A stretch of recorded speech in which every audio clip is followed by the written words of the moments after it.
પારેખ, રહેવાનો Sumul dairy road, Surat. મારી ઉંમર વર્ષ 74 છે અને મને 6-8 મહિનાથી ટોયલેટનો ખૂબ જ પ્રોબ્લેમ હતો.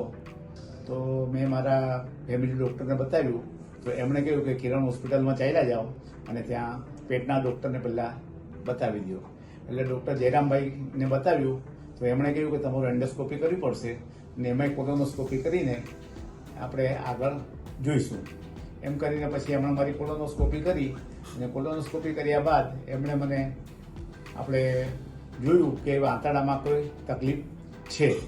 એટલે એમણે મને ડૉક્ટર ધર્મેશભાઈ ધાનાણીની મુલાકાત લેવાનું કહ્યું. એટલે હું સીધો રિપોર્ટ લઈને ધર્મેશભાઈ પાસે આવ્યો અને ધર્મેશભાઈને રિપોર્ટ બતાવ્યો.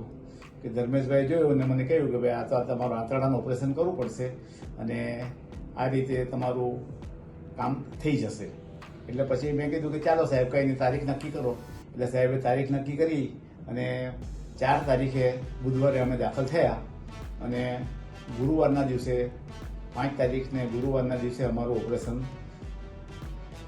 થઈ ગયું. એ ઓપરેશનમાં સાહેબે રોબોટિક પદ્ધતિથી એટલું સરસ રીતે ઓપરેશન કર્યું છે કે અત્યાર સુધીમાં મને કોઈ તકલીફ થઈ નથી. મારું જે ટોયલેટનો જે પ્રોબ્લેમ હતો તે પણ સોલ્વ થઈ ગયો. પેશાબ પણ બહુ સરસ રીતે એકદમ સરસ થાય છે, એની પણ કોઈ તકલીફ નથી. અને આજની તારીખમાં પણ મને જ્યારથી હું હોસ્પિટલ દાખલ થયો ત્યારથી આજ સુધી મને પેટમાં જરાય દુખાવો થયો નથી. અને એના માટે હું ડૉક્ટર ધર્મેશભાઈ ધાનાણીનો ખૂબ ખૂબ આભાર માનું છું. અને ધર્મેશભાઈ મારું ઓપરેશન રોબોટિક પદ્ધતિથી બહુ સરસ રીતે કર્યું છે એ માટે એમને ખૂબ ખૂબ ધન્યવાદ.